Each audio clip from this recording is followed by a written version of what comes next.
the one thing that sticks out and has finally been revealed. Remember the day Queen Elizabeth II died? The turmoil surrounding this day.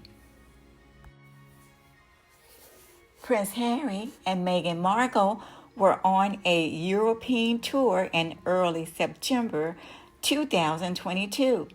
Their itinerary included a visit to Dusseldorf, Germany on September 6th to mark the one-year countdown to the 2023 Invictus Games, which Harry founded. This was part of a series of charity engagements, including the Well Child Awards in London on September 8th. Prince Harry was reportedly in London when news of Queen Elizabeth II's declining health reached him. In his memoir, Spare, Harry wrote that he received a call from his father warning him that the Queen's health had taken a turn. Harry said, "I immediately texted Willie to ask whether he and Kate were flying up. If so, when and how?" No response. The term emotional hostage could describe a situation where one sibling feels overshadowed or undervalued due to favoritism or unequal treatment within the family. The dynamic can lead to feelings of resentment, neglect, or even emotional manipulation. In some cases, it might resemble the golden child and the black sheep dynamic, where one sibling is consistently prioritized over the other. This comes from www.psychologytoday.com. Continuing, Prince William appeared to be distant from his brother during this difficult time, despite the Sussex couple being in the UK at the time, and Prince Harry allegedly texted Prince William about his travel plans. No direct contact was made. And then, a couple of hours later, all of the family members that live within the Windsor and Ascot area were jumping on a plane together, a plane with 12, 14, maybe 16 seats, Harry said. Meg and I looked at flight options. When I think about my only grandmother may be passing away, and there's no limit to the means for which I can get there, and my brother, who is my closest kin, he has the best possible way, but he hasn't even called me and say, "Hey brother, I know you need a ride to wherever we are going, in this case, to Queen's bedside. Where are you? What are you doing? Can you get ready? Can your family get ready? We want to leave by such and so. Can you be ready by then? I don't want to leave you, so come on now. We got to get going. Okay? Okay." Instead, Prince William, along with other senior royals, including Prince Andrew, Prince Edward, and Sophie, Countess of Wessex, flew on an RAF Dassault Falcon jet from RAF Northolt near Windsor to Aberdeen Airport on September 8th, 2022. However, the flight was delayed by another hour, reportedly taken off at 2:39 p.m. instead of the scheduled 1:30 p.m. So, is this sort of like, this is for your nastiness? That you didn't call your brother? That you didn't include your brother? Well, Here is the icing. It says, unfortunately, despite their efforts, the group did not arrive at Balmoral Castle in time to be with the Queen before her passing. That's a quote. Prince Harry says he was not invited to fly with the royal family to Scotland when Queen Elizabeth died. How awful that you reveal this to the public. That means Harry is hurting. You only reveal something. This is like a form of betrayal. And you only reveal this unless you are extremely hurt. Yes, your actions has hurted me. So I have to tell it. Maybe someone can help you, Prince William. Help you see what you are doing and to stop. The interviewer, Cooper, says, you were not invited on that plane? Harry replied, I was not invited. His heart had to fill up at that point. He was emotional at this point. But yet, he had to reveal it. Maybe because he says to William, I will not let you get away with doing this to me. I will share it with the world or whoever is listening, William. You were wrong to do this to me, William. Why? Why are you doing it? You betrayed me, so I betrayed you back.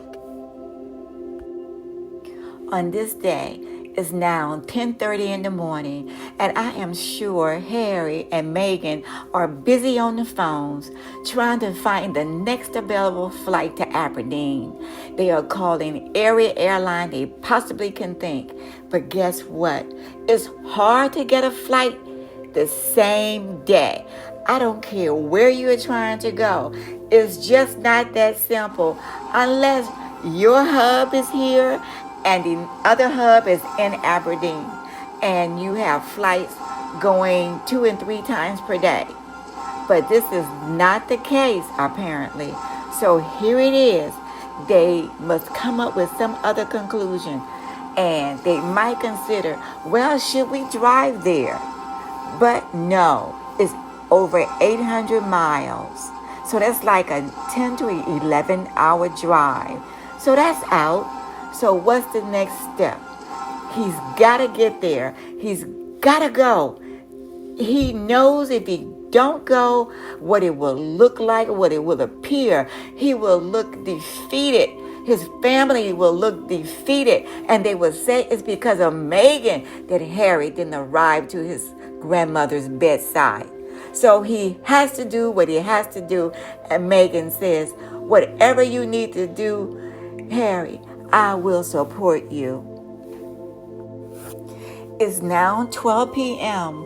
and I'm sure Harry is saying, okay, we got to come up with something. What's the next step? We got to go ahead and find the next step. This is a challenging journey to reach Balmoral Castle upon hearing about Queen Elizabeth II's direct. During this time, Prince Harry was not thinking about Prince William, but Prince William was thinking about Harry and how to make himself look good and Harry to look defeated. Here is how.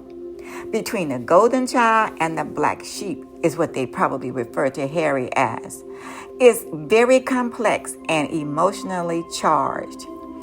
And so here the golden child, often favored and idealized by parents, Prince or King Charles, may unintentionally or intentionally reinforce the black sheep's feelings of exclusion.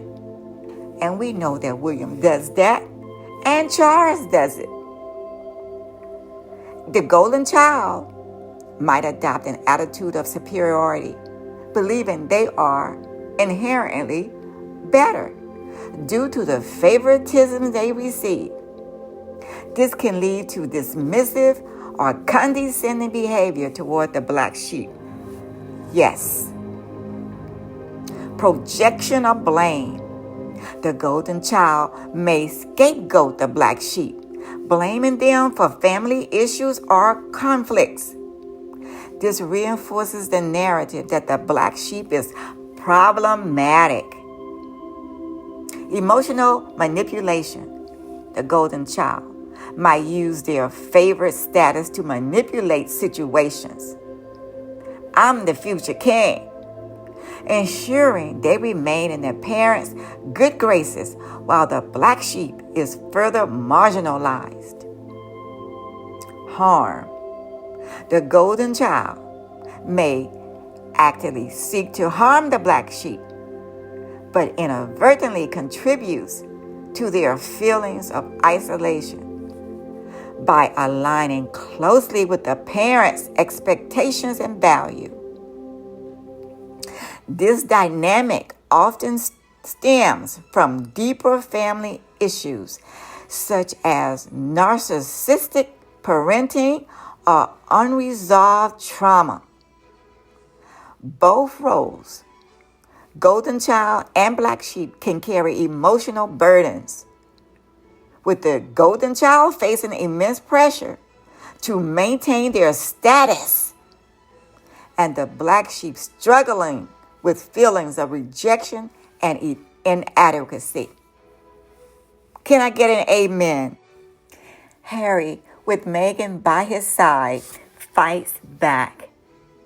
Here's a breakdown of their steps involved. Harry reportedly secured a flight from London Luton Airport to Aberdeen Airport, probably around 2:30 p.m. when William was taken off. Harry's flight was a LEAX, which was his best option. He departed at 5:35 p.m. on September 8, 2022, about 20 minutes later than scheduled. Meghan probably actually made the flight information because Harry at this time was arguing with his father. This is a whole 4 hours. And I don't know how long that conversation or the argument would have lasted, but Meghan was ready. The children were ready. And here it was. King Charles decided to be as his son. He decides to make Harry feel undervalued by phoning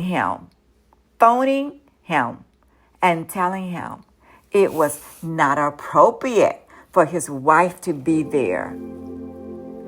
Can you imagine Harry's frustration? He had no idea the king was going to do this. Or did he? The decision to ask Meghan Markle to stay away from Balmoral during Queen Elizabeth II's final moments was reportedly made to avoid family tensions and ensure the focus remained on saying goodbye to the Queen. But who would have known? Who was around? Who would have cared? She could have stayed in another room and waited to see if she would have the opportunity to say goodbye because she had her kids there. She didn't want anyone else to, not she, but King Charles.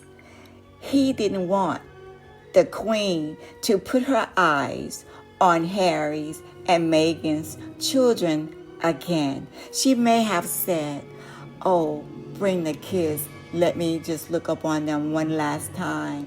Oh, no. Charles couldn't risk that because Prince William's kids was not going to be there, were not there. The Princess Kate was not there, was not going to be there. So no, there's no way would my mother look up on Harry's and Meghan's children. No. But guess what? King Charles allegedly justified this by stating that no other wives were attending, referencing Kate Middleton's absence as a precedent. This is a quote from several places: Express.com, UK, Economic Times, IndiaTimes.com. However, this exclusion reignited existing family tensions, with Prince Harry expressing anger and calling the request disrespectful. That was reported by Express.com UK. Especially when reports later clarified that Kate Middleton voluntarily chose to stay behind in Windsor on the day of the Queen Elizabeth II's passing. Her decision was reportedly based on the need to support her children as they were starting at a new school. Now we know the Princess of Wales would get whatever she requested. They probably would have closed the school until her kids started the next day or whenever, okay? But that was the excuse. And this comes from people.com, etc., etc. However, this choice was unrelated to Meghan Markle's exclusion, though King Charles allegedly used Kate's absence as a precedent to justify asking Meghan not to attend Balmoral. This situation highlights the complexities of royal family dynamics, where personal decisions can be intertwined with public narratives and perceptions. The leak of this decision to the press further complicated matters, as it added public scrutiny to an already sensitive situation. Such actions can be seen as a way to assert control or send a message, but they also risk deepening divisions within the family. They didn't care. Some people want you to believe that it is also claimed that in the ensuing role, however way they pronounce that over there, during which Harry fought to persuade his father to allow Meghan to come with him, he missed a flight carrying William and their uncles, Andrew and Edward, to Scotland, and with it, the chance to bid farewell.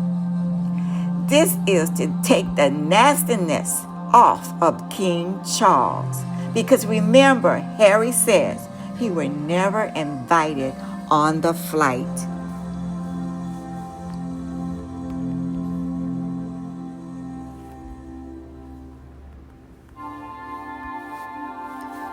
This all seemed deeply hurtful to Harry, especially given the emotional weight of the situation.